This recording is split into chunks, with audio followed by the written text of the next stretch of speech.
Hello community, my name is Esteban, and today I want to tell you an anecdote that doesn't belong to me but to my father, who was a soldier in Mexico since the 1990s and has just recently retired due to his age and health problems. He experienced many things in the army. He tells us that he lived through the worst period in Mexico regarding security, from 2006 to 2013. He says those were the worst years, and those who are from Mexico know what he's referring to. All the confrontations that took place between the military and the drug traffickers. He tells me that besides all the horrible things he saw and experienced, many of them were paranormal, or at least that's what he believes since he couldn't find any other explanation, like the following one that I'm going to tell you about. He was almost always on the roads and in nearby places, among hills located on isolated roads, far from society, and all those lonely places. My father was involved in various confrontations and even still has a wound on his leg, but that is another story. One night they were patrolling a very dangerous area that was on a highway in a border city in the north of the country. There were 2 trucks, each with 8 soldiers. My father was in the back of the truck in the bed, along with more of his comrades. They were in front of the other military truck, and they were moving very slowly as they were looking for a criminal. They ventured into that dark hill in the middle of nowhere, and everything was silent. My father recounts the adrenaline he felt at that moment. He was ready for any sudden attack and couldn't think of anything else.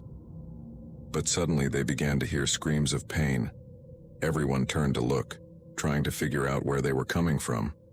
They thought it was someone who had been deprived of their freedom and was being tortured. So they stopped the trucks and turned off the lights, then got out and walked silently towards where those desperate screams were coming from, until they reached a truck that seemed to be abandoned in the middle of nowhere with flat tires. The air smelled so terrible that it was almost unbearable, according to my father. They were ordered to approach the truck and see who was screaming in such a disturbing way. So they started walking towards the truck, surrounding it completely and ready for anything.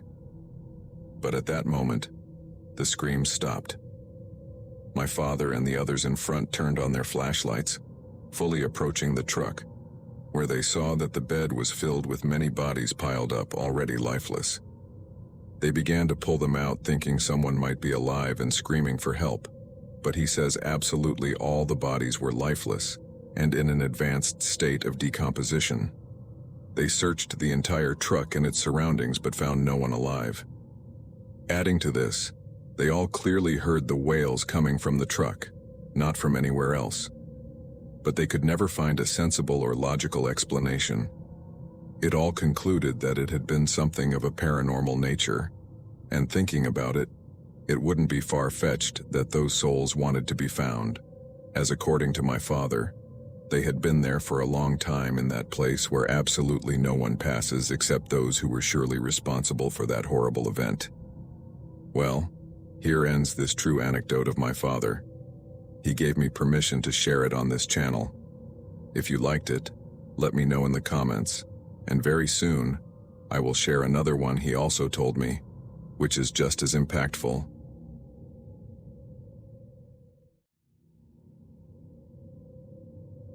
Hello everyone. Tonight I want to share with you an anecdote I experienced when I was in the army in Mexico. This is one of many terrifying anecdotes I have, but this one in particular I consider 100% paranormal, which is why I felt encouraged to share it. I cannot give exact locations, although many will already know the place I am talking about. This happened in the mountains a few years ago when my platoon and I were sent to settle in those places. These places are very remote, high up in the mountains, and the nearest villages are hours away from where we set up camp. The place was very solitary for obvious reasons, and we had been ordered to patrol the entire area to ensure there were no illegal crops or criminals hiding there, as we had information that a criminal gang of that era had its hideouts there. We took turns at night to go out in our trucks to inspect the area. We parked the trucks in different directions since we had to divide to make the work easier and faster. We left the truck in a safe place and all got out. It was past midnight, and the place was in complete darkness. The air that day felt very cold, as it was autumn, and we were at the highest point of the mountain range. It was difficult not to get lost among so many trees and branches. We, of course, had the equipment to return without getting lost to where the truck was, but any other person would undoubtedly get lost easily in that place. We walked a lot, and the clock indicated it was 2 a.m., when suddenly we heard very loud footsteps, as if someone was running towards us. We became alert in case it was someone wanting to attack us. We turned off all the flashlights and just waited for whatever was coming to finally reach us. We stayed in complete silence when suddenly we heard crying approaching along with those footsteps. It was the voice of a man, and when it was just a few steps away from us, we turned the flashlights back on, pointing at that young man. It was a man of about 20 or 30 years old, who came barefoot and with torn and dirty clothes. He was crying and begging for our help. We asked him to identify himself, but he never did. I asked him repeatedly what had happened to him and what his name was, but the young man just kept crying and saying, "Help me, please." We immediately became suspicious, thinking it was some trap to ambush us. So, we decided to detain him to question him properly, but as we approached him, the young man began to run very fast. We all immediately started running after him. He got so far ahead that we only saw his shadow running, but even so, we didn't stop and went after him. I don't know how long we ran, but it was a long stretch. In fact, a companion stayed behind because he tripped over a branch and hurt his leg. He told us to keep chasing him, and that he would be fine. So, we kept running without stopping until we reached a very strange place. It was like a very small cave where we saw him enter. My 3 companions and I stopped and made silence because we knew that inside this cave, there could be criminals ready to attack us. So we walked very stealthily, going little by little into that cave where nothing was heard at all, but there was light inside. The cave was too deep. We had walked a lot and we still had not reached the end of it. We didn't even have to turn on our flashlights because the cave was very well lit by what seemed to be candles. We kept walking when suddenly we saw something lying on the floor in the distance, and as we got closer, we realized it was a body. But that wasn't all. We were completely astonished when we turned around and saw countless statues of death and many other things. They were all surrounded by many candles and writings. Our skin crawled when we saw that there were many photos at the feet of these statues, along with very strange objects like voodoo dolls and taxidermied animal bodies. Seeing that was very impactful and very terrifying. The vibe felt too horrible and heavy, and this is from someone who has been in many, many horrible places full of bodies that had their lives taken in a very atrocious and inhuman way. I have seen all kinds of things, but I had never in my life felt such a horrible and unbearable vibe as in that place. After seeing all that, we ran to where the body was to identify it, but when we got there, something very horrible ran through our bodies as we realized it was the same young man we were chasing. The place smelled very bad since the body had been there for at least 3 days without life. We started questioning ourselves, asking each other if he was the young man we were chasing, as it was very hard for us to understand. We all agreed that it was him without any doubt. Not to be explicit, but the young man had his eyes sewn in the shape of an X and was tied by his hands and feet. We immediately informed our commander via radio about what was happening so he could notify the experts and they could come and do their job. But within minutes we received a call from him telling us that the experts would not approach that place, that in fact, no one approached that place. So, we had the task of carrying the body and taking it in the truck to the village where the only morgue was located. When we tried to drag him out, we noticed that something was grabbing him so he wouldn't move. It was very strange, as if someone was pulling him by his extremities inside while we pulled him out. At one point, we agreed to pull with all the strength we had. We counted to 3, and between us all, we pulled him by the feet. But then we felt something snatch him from our hands, pulling him completely inside. One of my companions couldn't take it anymore and ran out of the cave without saying anything. Only 3 of us were left inside, thinking about what to do because we knew we had to comply with our commander's order to get the body out and take it to the morgue. But we didn't even know what we were facing, which was quite terrifying because you can't fight against something you can't see, something you know is completely evil, and you know your life is in danger. We were thinking about what to do when suddenly one of my companions started making noises as if he were choking, as if he had something stuck in his throat and couldn't breathe. My other companion and I went to help him, asking him what was happening if he was short of breath, but he couldn't answer anything. He kept making those noises and looking like someone who was choking. And suddenly his face, his demeanor, his gaze, and everything about him changed. He looked at us with eyes full of something very evil and began to speak with a very deep and very different voice from his, shouting blasphemies with that voice so deep and so murky, full of evil. While all this was happening, the flames of all the candles moved from one side to the other as if wanting to go out, but there was no wind inside the cave, which made it even more eerie. I told my colleague to stop joking because although I knew it wasn't like that, at some point I thought he might be joking with us. But then he started breathing very hard, and his fearful face returned. "Something got inside me," my companion said, now with his voice full of terror, and after that he ran out of there as fast as he could. My other companion also started running after him, and of course I ran out with them because I didn't intend to stay there alone inside that cave for any reason. We returned to our camp completely scared, unable to explain well to everyone else exactly what had happened to us. Many of them laughed at us, but others did believe us because that place was very famous for the witchcraft that was done there.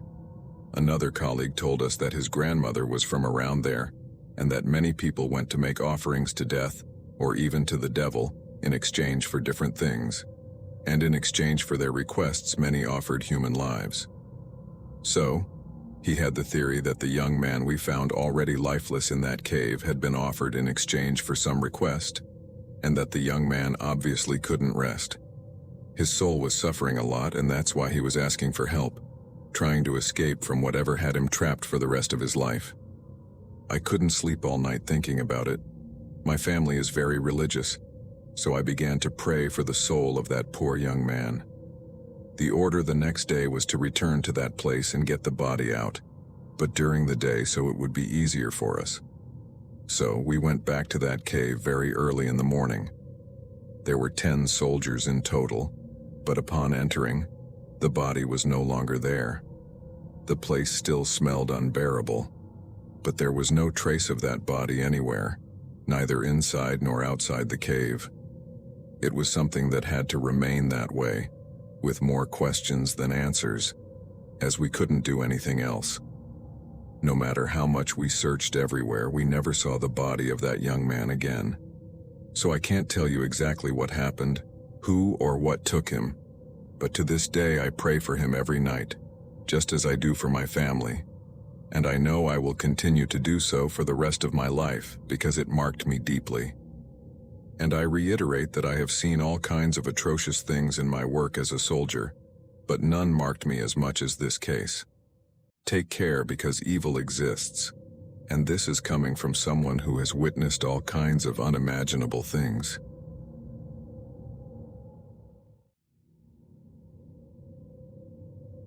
Good evening, everyone.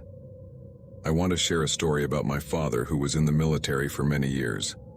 I remember that whenever he told it to me and my siblings, his face would show terror, and his voice would break at moments. It is not easy being a soldier, especially in Mexico where there is so much crime.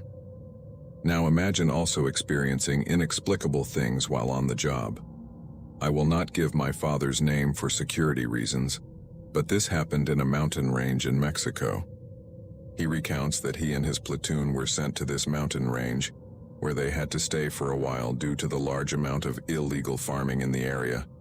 He says that at night, the place was completely silent and the cold would chill you to the bone.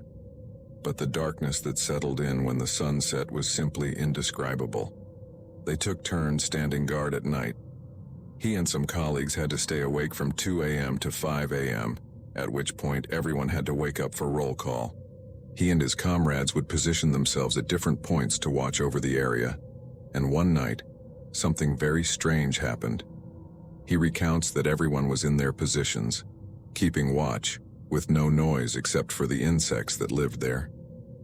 The cold felt even stronger that night, and my father had a feeling that something bad was going to happen.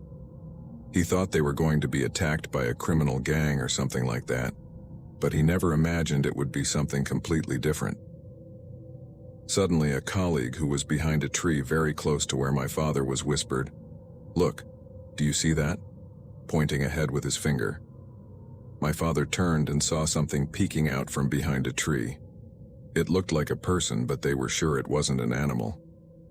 My father and his colleagues approached slowly and then turned on their flashlights. He recounts that when they illuminated the tree, they saw an old woman peeking out with only her head and one hand gripping the tree for support. She was an elderly woman with gray hair and very dirty long nails. My father shouted at her to come out with her hands up, but the woman did not respond. The other soldiers who were also on watch started to approach when they heard what was happening. They all got into attack positions. Clearly they were not going to hurt her, but the protocol was to be ready for anything. One of my father's colleagues stepped forward to try to talk to the old woman. He repeated what they had already said, that she had to come out with her hands up and that she couldn't be there. But suddenly the old woman started laughing hysterically, her teeth almost brown from how decayed they were. My father recounts that he felt a fear unlike anything he had felt before, even when he knew there would be a confrontation. He says this was a different kind of fear, as if what they were facing couldn't be fought with weapons. His colleague got too close to the woman, but just as he was about to reach her, she started running on all fours. She ran as quickly as if she were a very agile animal, laughing at them hysterically. My father's colleague ran after her and he followed close behind, but everyone was ordered not to pursue and to let only the soldier who ran after her handle it, as she was just a crazy old woman according to their superior. Hours passed and the soldier did not return. My father was worried because he got along very well with him. They had stood guard together many times and talked a lot, but he could do absolutely nothing, as his job was to obey orders. The time for roll call arrived, and the sun was beginning to rise when they were ordered to go look for the soldier. They had to be very careful and stealthy, as there could be criminal gangs around, who, according to the commander, could be involved in the soldier's disappearance. They immediately went out in groups to search. They spent the whole day looking in different places but found no trace of their colleague. Night fell again, and everyone had to rest. My father, out of worry, had not slept at all. It was his time to rest, but he preferred to stay awake in case he saw something, or if his colleague arrived and needed help. Hours passed, and he was on guard with other comrades. He doesn't know exactly what time it was, but he says it was past midnight when they suddenly heard noises in the distance. He says they sounded like footsteps, like branches crunching underfoot. They alerted the whole platoon and approached very slowly to where the noises were coming from.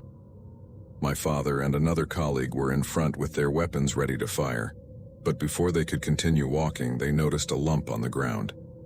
So, my father turned on the flashlight to see, and there on the ground was the body of their missing colleague, his clothes torn, and his face completely disfigured by deep bites. It looked like an animal had attacked him and bitten off chunks of his face.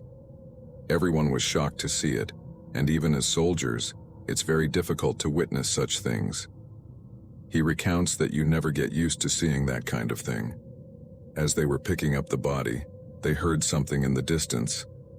It was her, those same disgusting cackles. They had no doubt it was that horrible and terrifying old woman who had caused all this to the soldier. Although they were shocked that a simple old woman could take on an almost 2-meter tall armed soldier, what disturbed them the most was how she had bitten off parts of his face. "That thing is not human," one of my father's comrades said.